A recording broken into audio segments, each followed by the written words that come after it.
Muy buenos días, queridos amigos y amigas, de nuevo con todos vosotros, estudiando esto es la Biblia en estos estudios sencillos. Estamos hoy en el tema 288 y estudiaremos el capítulo 6 del libro de Esdras. Como siempre, Francisco, tienes la palabra. Bueno, tenemos la Biblia preparada, como siempre, y comenzamos. En el tema de ayer quedamos en que el rey Darío iba a investigar en los archivos del reino si era verdad lo que decían en la carta a los judíos que estaban reconstruyendo el templo. Dicen los versículos 1, 2 y 3. Entonces el rey Darío dio la orden de buscar en la casa de los archivos, donde guardaban los tesoros allí en Babilonia, y fue hallado en Admeta, en el palacio que está en la provincia de Media, un libro en el cual estaba escrito así: Memoria.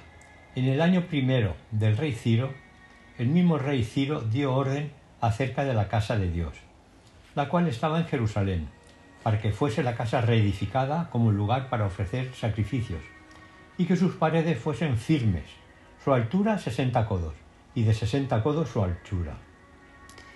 Los judíos le dijeron al rey que buscara en los archivos de Babilonia, pero en estos archivos no se encontraría nada. Esto podría haber ocasionado un motivo para que el rey desistiese de la búsqueda, debido a la cantidad de problemas que este rey tendría que solucionar. Pero el rey parece que tenía confianza en que los judíos tenían razón y, demostrando el interés que tenía de averiguar la verdad, mandó buscar en otros archivos del reino. Bueno, el resumen de este dilema está en lo siguiente. Parece que en Babilonia los veranos eran extremadamente calurosos y los reyes trasladaban su residencia a una zona situada en una montaña de Admeta. Esto hace pensar que el rey Ciro, cuando editó el decreto para que los judíos regresaran a su país, estaba residiendo en ese lugar, por lo que este decreto se archivó en Admeta, como dice el versículo 2.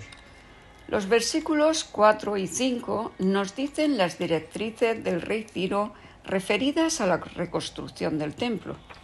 Visto el rey Darío la veracidad de los judíos, tomó medidas drásticas para que nadie se interfiriese en la construcción del templo. En el versículo 7 le dice claramente al gobernador Tannai, que había investigado esta construcción, que dejase tranquilo a los judíos. Y no solo eso, porque en los versículos 8 al 10 le dice que les ayude en todos los gastos para la reconstrucción de dicho templo, así como para el mantenimiento de las personas que intervengan en ella. El versículo 9 nos demuestra claramente la confianza que el rey había depositado en los sacerdotes, porque decía que les entregasen lo que ellos dijeren. Me gusta el versículo 11 porque demuestra el interés del rey en que se lleve a cabo el proyecto sin ninguna interferencia, aunque no me gusta el procedimiento.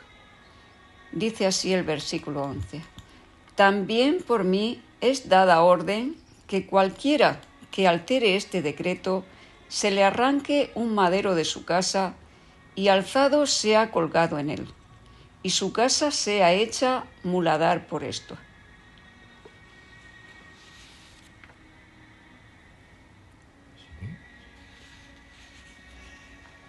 El castigo por no cumplir este decreto no es cosa de un juego, porque el colgar de un madero quería decir que se clavaba en el suelo un palo, que la punta estaba bien afilada y sobre esta punta se hacía sentarse desnuda a la persona castigada y otras veces se le hacía pasar el palo por el pecho.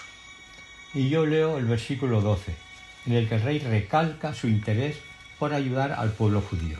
Dice así: Y el Dios que hizo habitar allí su nombre, destruía a todo rey y pueblo que pusiere su mano para cambiar o destruir esa casa de Dios, la cual está en Jerusalén. Yo, Darío, he dado el decreto, sea cumplido prontamente. El lenguaje de toda la carta muestra que un rey fuerte y decidido gobernaba el país.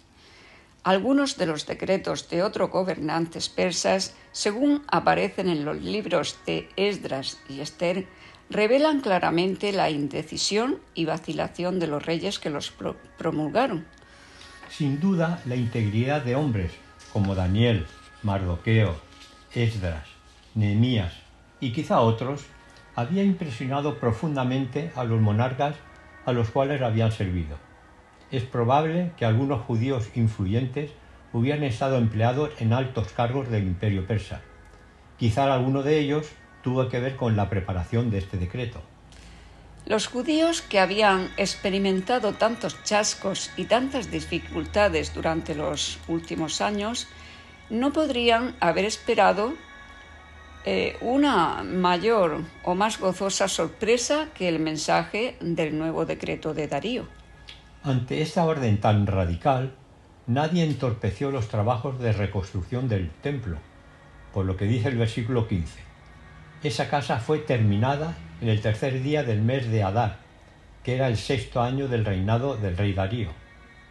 O sea, que la construcción no duró más de 6 años. Podríamos añadir que el templo de Salomón tardó más años en construirse. En los versículos que continúan podemos ver las celebraciones realizadas a la terminación del templo, tanto por parte de los que no fueron llevados al cautiverio como los que volvieron de él. También dice que celebraron la fiesta de la Pascua. La realidad de toda esta hermosa experiencia hay que verla en el Señor. Repentinamente se cumplieron las profecías de Ageo, quien le había recordado que su Dios era el dueño de la plata y del oro, y que le sería fácil proporcionar los medios necesarios para completar la tarea que por fe habían iniciado. El día cuando pusieron los cimientos, el Señor había prometido: desde ese día os bendeciré. El cumplimiento de esa promesa fue maravillosa. En verdad, las bendiciones recibidas deben haber sobrepasado en mucho las más atrevidas esperanzas. Bueno, pues ponemos fin a este bonito capítulo y continuaremos estudiando la Biblia mañana con el tema 289. Muchas bendiciones y hasta mañana.